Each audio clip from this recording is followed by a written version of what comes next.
Hey, all my witches out there. I have a few tips for you today that have to do with self care. Um, I found myself last night to avoid my anxiety that inevitably comes in the evening. I planned out an entire party that I probably won't have for at least a year, but I had fun making out my playlist for the music I wanted to play and thought about what kind of hors d'oeuvres or drinks I wanted to serve and even even the outfit that I would wear if I had my choice. So I thought to myself, this pandemic's really getting to me. I'm doing all sorts of stuff and have all sorts of strategies to try to deal with the weird mood swings and the ups and downs of all of this and all of this just bizarro times that we live in right now.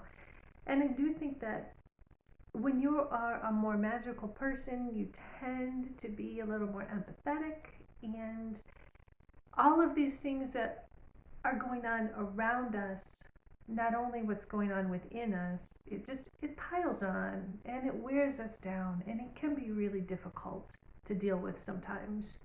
I struggle, we all do. So I was thinking about that and the different things that we can do to maybe help each other out and help ourselves out. I broke it down as I tend to do because I tend to be up in my head a lot. And we think about things as being in three parts, right? Body, mind, and spirit. You hear that a lot. And that's true. We have different aspects of ourselves and different parts of us that need maybe different care, but it's all connected, right? We know that everything is connected. One affects the other. So I was thinking about how to address these things in those ways to sort of, how would I help myself? I know that my strategy is to keep busy. I keep busy and I'm distracted and I don't think about things and I feel like I'm accomplishing things, even if maybe I'm not. I'm just staying busy. And that's why I have trouble at night because I'm done with my day and I've done all of the normal practical things I can do to keep busy. And that's when it kind of hits me. So I thought, I need to pace myself. Number one, I think we all need to be gentle with ourselves, slow down a little bit, and try some new strategies. So, physically, like if you're thinking about your body, first of all, let me say pandemic pounds are real, y'all. I'm struggling because I get nervous, I want to eat. I'm an emotional eater, I admit it. And if I'm nervous, I want to just like crunch on something. So that has to change. I'm gonna work on that. But changing habits are hard, right? So I thought, okay, I'm specifically here with Kuan Yin to my back because I want to remind myself to have compassion, and that compassion starts with having compassion for myself, and also starting small. Starting with baby steps is really important. Um, to use another food metaphor, you don't want to like bite off more than you can chew, right? Um, but starting small is good. It's important because it makes it feel like you're actually doing something. You've got these little goals you're working toward. So my goal right now is like just to drink water. Make sure I'm drinking enough water, more than enough, hopefully. I'll go through a day when I realize I just sucked down that entire pot of coffee and my family's having to make more because I didn't save anything for them. Yet I haven't had one bit of water for the whole day. Not the best thing. But so little steps in for your body, for yourself, how you're nourishing yourself. Getting outside, obviously, as witches, we got to get our butts out in nature. It's really important. And I will be the first one to admit I am a cold weather wimp. I hate it. I don't like being in the cold. I don't like shoveling snow. I don't want to drive in it. I should be living in the tropics somewhere where, then I could probably complain about the heat. But even though it's cold, I will make myself go outside, even if it's for a minute. Maybe I'm going outside to get the mail, And my mail is right outside my door. I live in the city. I don't have to walk to the end of my driveway or whatever for getting mail.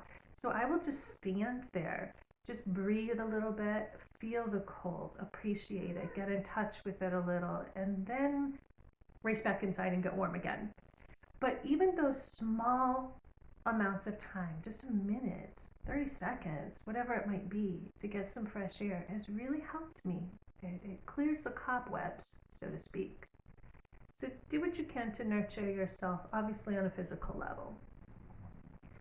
So minds, like I said earlier, I tend to live up in my head, in my mind. I can be, for as many things as I have seen and experienced and have done and believe in, I am still really skeptical. I still love science. I want all the facts, and it seems like those things wouldn't go together. Like that's a bit of a paradox to believe in magic and to believe in science.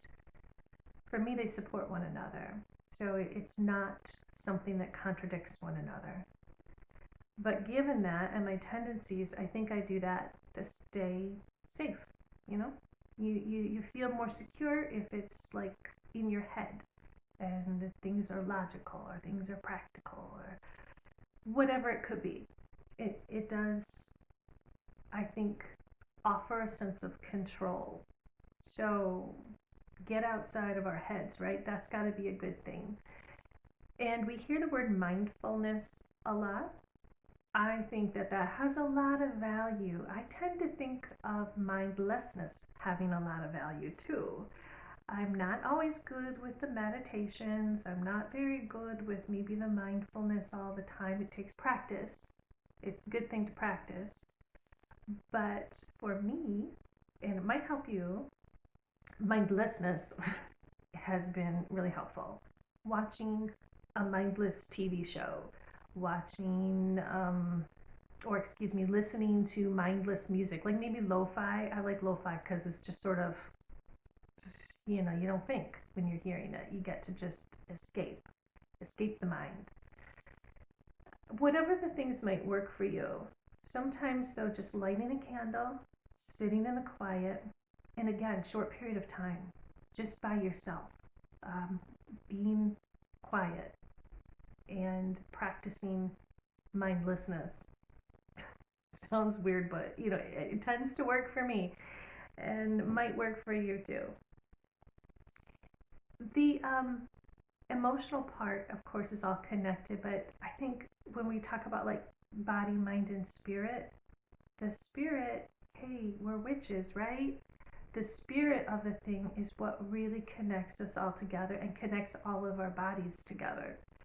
The magical threads that weave throughout our lives really help bring all these different aspects of who we are into one being.